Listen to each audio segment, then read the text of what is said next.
So I grew up watching the Bad News Bears. I don't know how many of you maybe grew up watching the Bad News Bears. Just in case you didn't or don't know what I'm talking about, it's about a coach. He is far, far, far from any kind of good role model. He's not a good role model, right?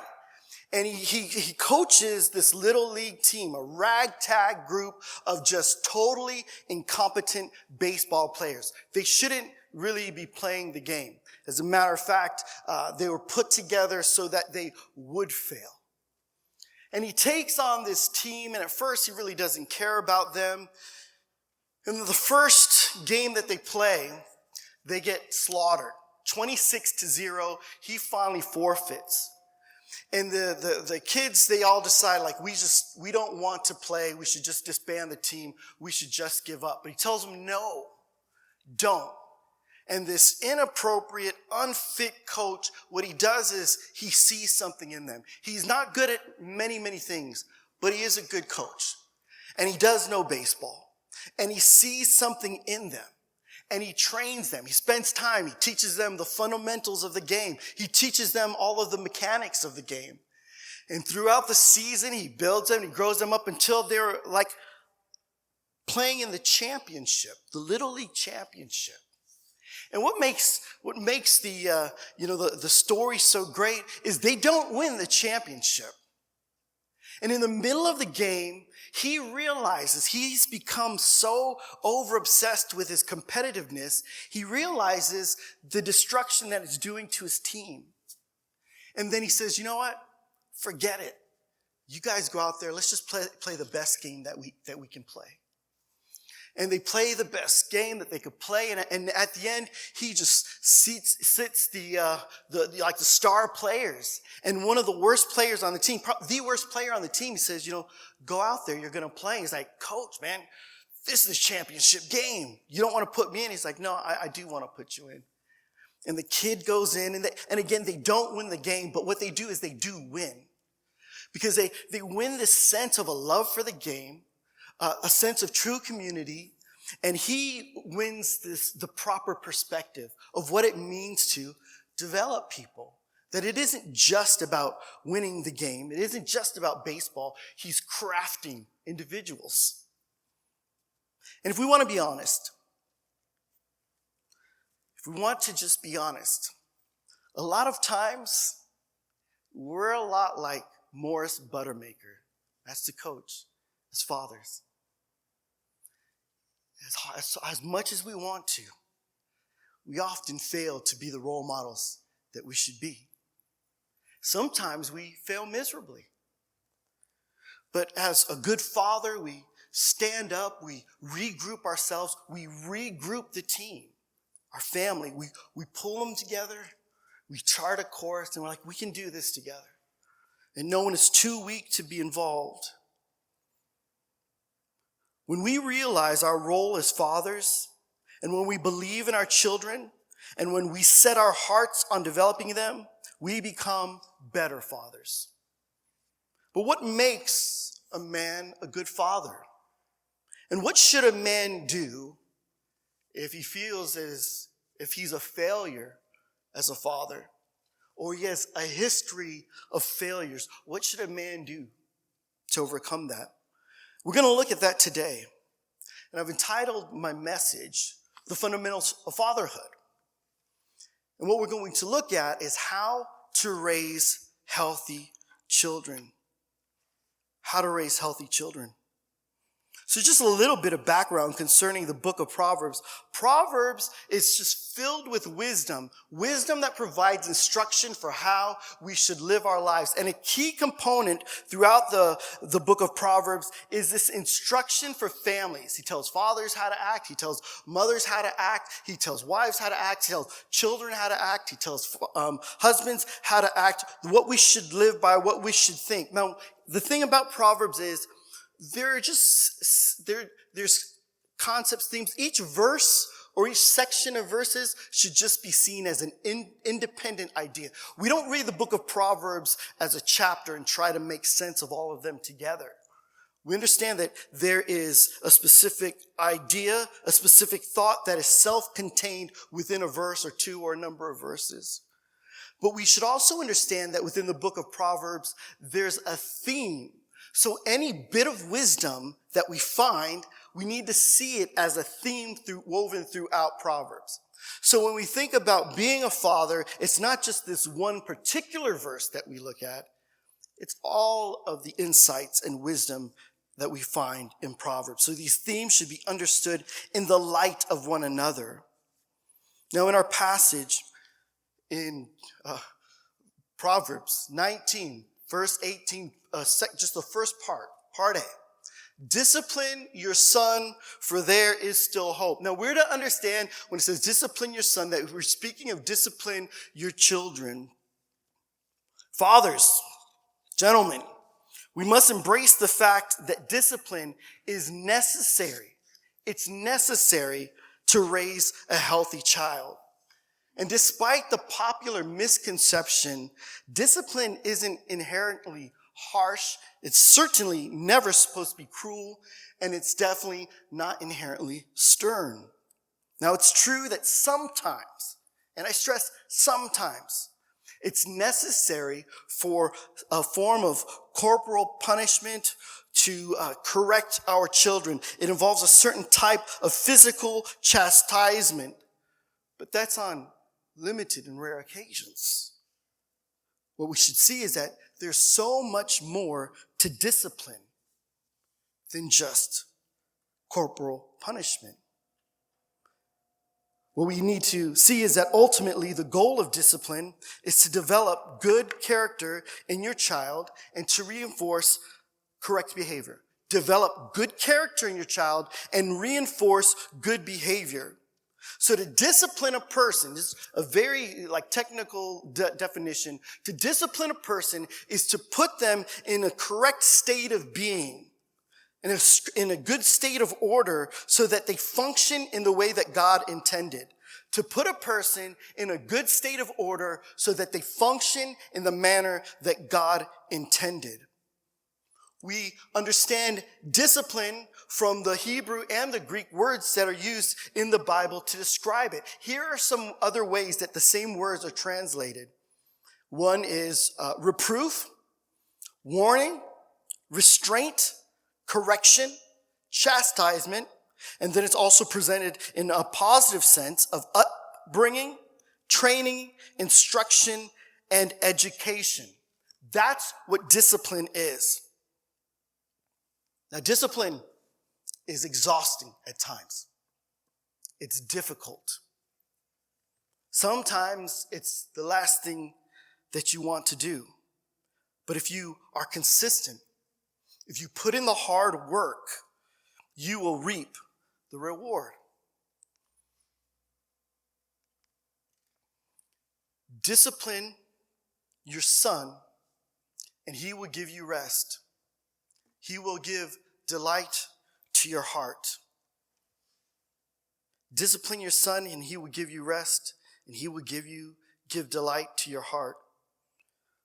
What this means is that proper discipline results in a calm and a peaceful home. It results in children that fill you as a father with gratitude, with gratification. It fills you with joy and fills you with satisfaction. That's what proper discipline does.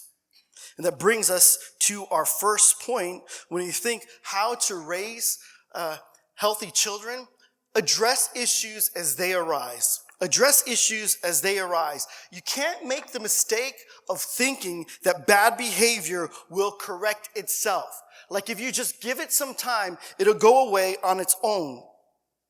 It doesn't work that way. Bad behavior doesn't correct itself. So when your child does something wrong, address it immediately. Address it as it's happening.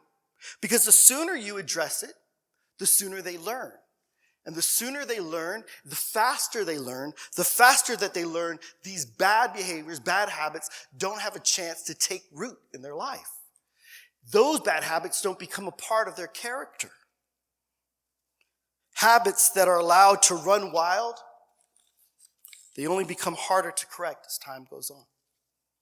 If you let it go, if you think that it'll be fine on its own, it's never fine on its own. But there's another side to this. You don't only address issues as they arise, don't address issues that don't exist. Okay? Just because one of your children would write on all of the walls with their crayons when they were young, that doesn't mean that all of your children are going to write on the walls when you give them crayons.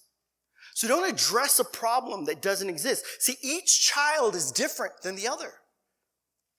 Don't hold one child guilty of the crimes of another child. And don't press down upon one child, the troubles, the problems of another child. It's not fair. It's unreasonable. And if you do that, let's just think about it from the crayon perspective. If you say, this child drew all over the wall, so I'm not giving crayons to you, you might just be stifling their creativity. They may never grow to become what they're supposed to become in a very real sense. So don't address issues that don't exist. Here's what we know. It's vital to correct unhealthy habits and attitudes. Instruct your children whenever a bad disposition appears, but more importantly, do it. Don't expect it to go away on its own. Now, part of instruction, you address the issue as they arise. A part of that is to tell them what to do. Instruction isn't simply to tell them what you're doing wrong. Morse Buttermaker didn't tell the Bad News Bears, you guys are not good, you don't know the fundamentals, you have none of the basic mechanics down, you're pitiful. I mean, that was their current state. But then he tells them, okay, these are the things that you need to do to correct it. As fathers, that's us as well. It's not reasonable, it's not enough to simply instruct them about what they're doing wrong. Proper instruction includes training them what they should have done, even how they should do it. One of the common, as my sons were growing up, this was a common conversation in our house. Hey, can you tell me why you chose to hit your brother with that big Tonka truck, right? And did you expect it to make his head bleed like it's bleeding right now? That's not good. Now, I could have stopped it there, okay? Hitting my brother on the head is not good.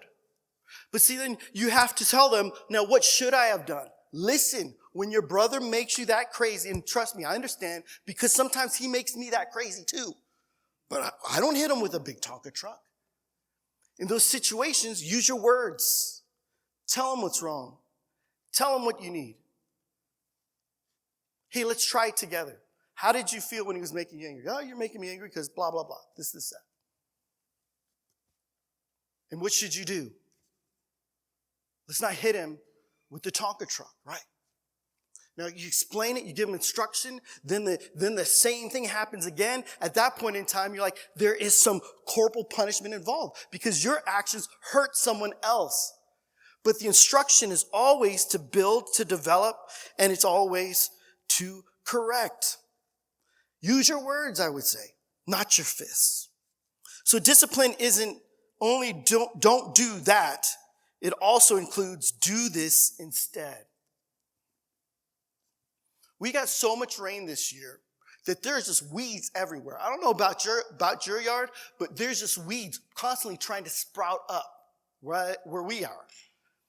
And the thing about weeds is, when they first sprout, if you jump on it, no problem. Easy to take care of, isn't it?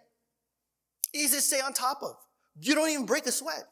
But if you just let it ride, overnight, that small weed becomes a massive problem.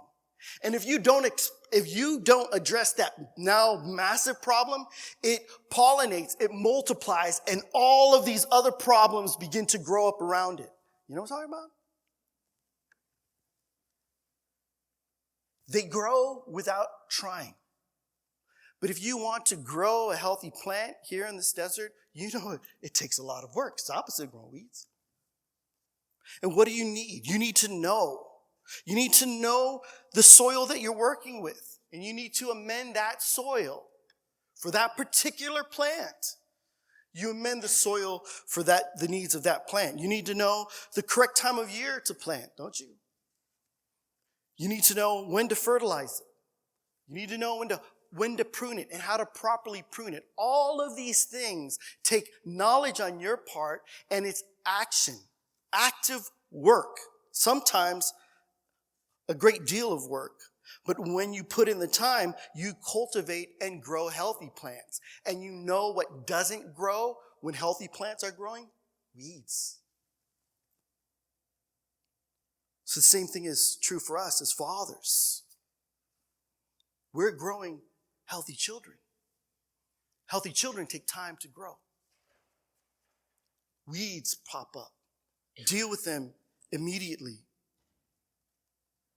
So what does this mean for us then? Address issues as they arise. But how do I know issues sometimes? We know what's right, what's wrong, but then I need to know my child, right? Take time to get to know each of your children. Like, really get to know them. Find out what makes them tick. Discover what's unique about them. And just try to discover what you have in common. So I'm sure with each of your children, you have something in common. Seek to find out what you have in common. And then take the time to get to know what they like. You see, the people that they like, the people that they hang out with, greatly influence them. And a father needs to take the time to know, who are you hanging out with and why do you like them? And to understand what's the possible potholes in that relationship. Find out who they're influenced by, not just their friends. What are they listening to? Who has a significant amount of input, whether a teacher, whether a coach, whether someone else in authority, whether a podcast or someone on YouTube. What is influencing them? Why do they like it? What's going on? You need to know these things. It's your children. And also know what entertains them. Like, you need to know it. Not like, don't just name the band or the music they listen to. What is the content of the music that they listen to? What is the content of the whatever they're consuming as media, as entertainment? Know it, fathers. This puts you at the forefront to know a weed when it sprouts, and you can address these issues as they arise. It starts with knowing. Now, moving on. Second part of Proverbs 19, verse 18b. Do not set your heart on putting him to death. Man, this verse is easily misunderstood, isn't it? It seems a bit harsh. Now, and if you take it literally, right, it is extreme. But we know that a Christian man should never seek to put his child to death. I've had some people, say, oh no, this verse is right because, Deuteronomy 21, Moses says that, if you've got a kid who's bad, who's disobedient, who's constantly rebellious, who never responds to chastisement, you take that kid, you take him out to the gates, and that kid's supposed to be stoned. Yeah, you can put him to death. There's no record of that ever happening within the Bible. And the reality is that's speaking towards a deeper truth of God as the father of Israel and their constant disobedience and their constant rebellion and their constant going away from him. So it's really not telling you, don't set your heart on putting your child to the death, because a father wouldn't. A Christian father. If you do, gentlemen, we should have conversation after church or maybe schedule some time together. Here's the message that is being communicated. When it says do not set your heart, it's equivalent with saying don't set your desire. Don't set your delight. Don't take your delight in putting your child to the death. Don't desire this. What I mean is that disciplining your child is not the goal. Don't confuse it. The goal is always developing the heart of your child. The goal is always making a healthy child. Discipline is the means to that goal. It's something that you use. But the goal is always healthy children. Don't set your heart on the discipline. How many of you have ever been sitting in the back seat of the car and you've heard this? You just wait till we get home. Have you ever heard that? We're like, you're not going to want to go, but I want to go. Just wait till we get in that door, right? How many of you have ever said it? Whisper in the air, just wait till I get you home. What does that communicate? It communicates that the goal is just discipline. That the only thing that I desire is punishment. I have no desire. It has nothing to do with instruction. It's only me getting what I want. You need to pay your just due for what you did. You spoke at the wrong time in front of the wrong people. You acted out. Now I had to keep it together, but I'm not going to keep it together. There's no love involved in that statement. When there's no love, there's no genuine instruction taking place. So if you set your heart, if your desire is discipline and discipline alone, if your desire is to put your child to the death, right? Because what are we told? Deuteronomy, if your kid is rebellious, if he always acts up, you just take him to the gate and have him stoned. There's no father who would say, I've completely abandoned you. I've given up. Let me take you out to be stoned. But in essence, if all you care about is desire, is a discipline, that's in essence what you're doing. It's all about just retribution. That's what it means to set your heart on putting them to the death. You have to pay for being guilty. What this effectively does is it changes correction and turns it into revenge. And this happens when we allow ourselves to be controlled by our passions. Even if correction is necessary, even if physical discipline is necessary, that discipline should never come from a fleshly response. There should be no passion involved in it. As a matter of fact, there should be heartache and grief on your part that you have to administer that type of discipline. And the truth is, a father that doesn't discipline, they're also just setting their child up to fail in life. That brings us then to the next point. How to raise healthy children. Mold their will. Don't break it. Mold it, but you don't break it. When it comes to molding children, remember the goal is to bend them. Children aren't like horses. You don't break them. You break a child and you stifle that person. You can destroy the individual. You can take God's given gift and they'll never grow to become the man or the woman that they're supposed to become because you've pushed too far and you've broken them. Improper discipline results in a broken child. If we read Proverbs 22:6, very, very familiar we are with this. Train up a child in the way that he should go. Even when he is old, he will not depart from it. Believe it or not, this is not a promise. Many people take it as a promise. It's not. It's a warning. And what it's saying is that your children have a tendency to go their own way. And so as a parent, we guide that destination. As a matter of fact, where it says train up a child in the way that he should go, the literal translation is in the mouth of his way. And it's illustrating, the image that's being presented is a river. So at the very beginning of a river, wherever it originates, there is a path that river is going to take, right?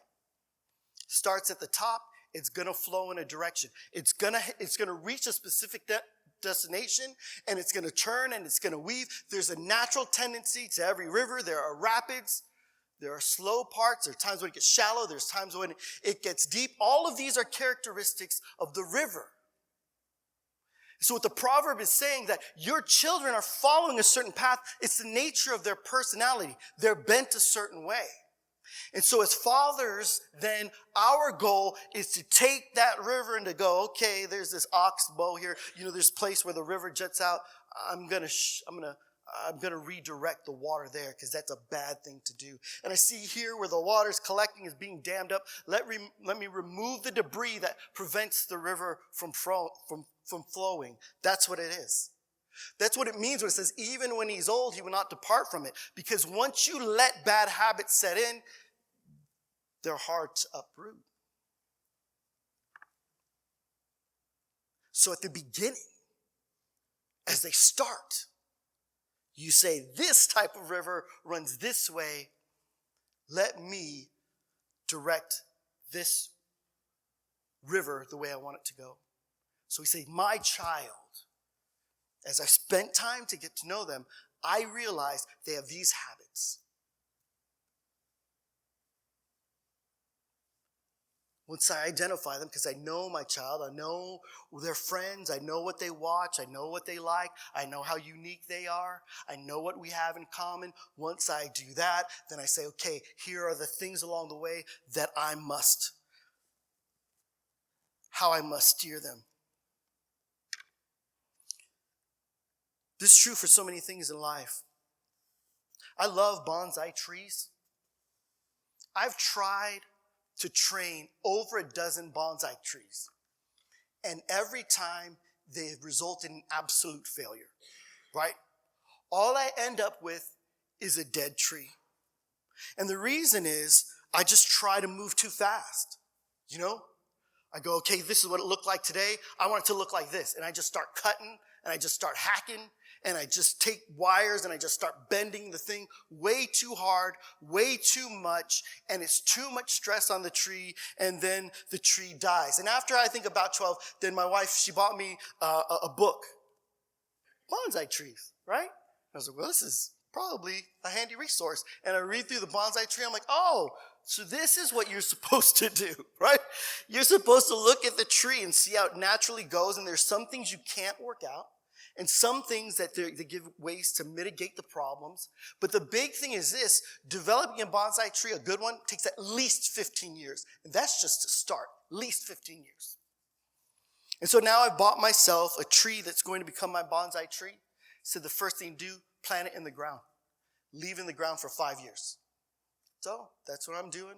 I look at it from time to time and I think, man, I can't wait to get to know you. I see how you grow, because I'm watching it grow. And then make the adjustments. Raising your children is a lot like raising bonsai trees. They're living things. They're tender. You can't just start cutting and hacking and twisting and bending and making and molding them what you want right now. I never looked to the future for my bonsai trees. I just saw what I wanted today and never even considered how I wanted them to turn out. But as fathers, we need to know that our children are fragile. We need to handle them with care. And most importantly, we need to know the end result that we want for them. What do I want you to look like when my time of raising you is done? What kind of person do I want you to be? What kind of character should you have?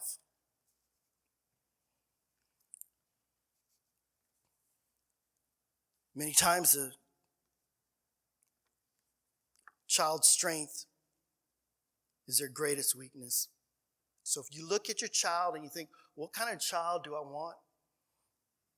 See what their strength is. Or even you look at their weakness And then a lot of times you can determine their strength. Take a stubborn child, for example. Stubborn, set in their ways, dragging their feet. This is a child who is self-confident and determined. Now, who wants a child that's self-confident and determined? All of us, right?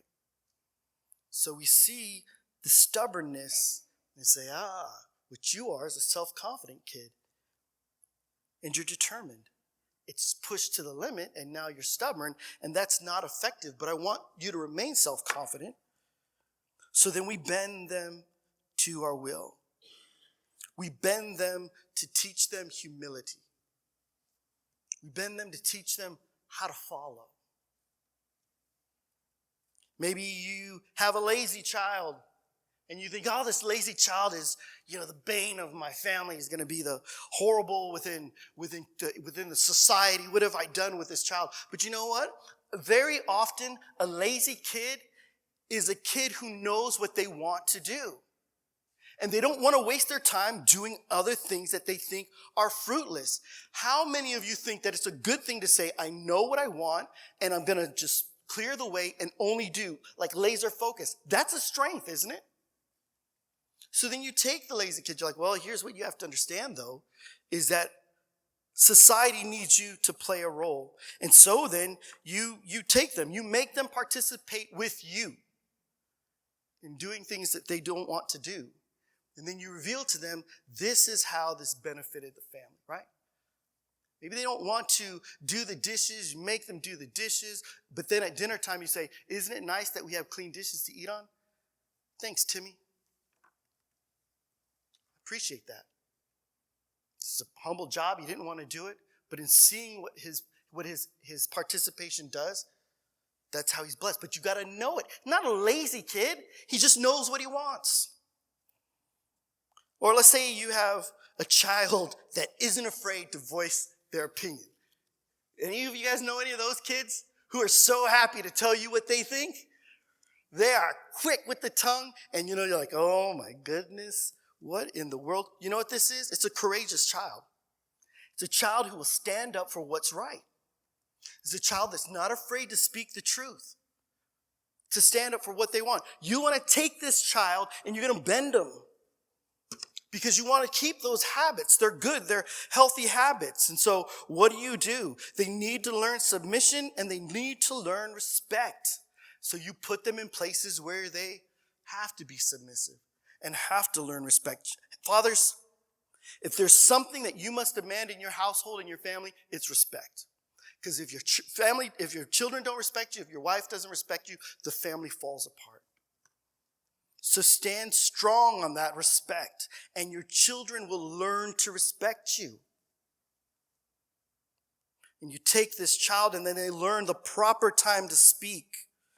They learn how to be submissive and how to speak, the manner in which they should speak. They understand how they should tell what they want in a way that they can be heard. So I can't go over all of them, but look at your children and what you see and what you might think is their greatest weakness. It probably is their greatest strength. Identify what's going on and then bend them to correct it. They're going to be healthy, happy children. And you know what you'll have? Peace in your home and joy, gratitude, and satisfaction in your heart because of the children that God has given you and the children, the men and women that they have become.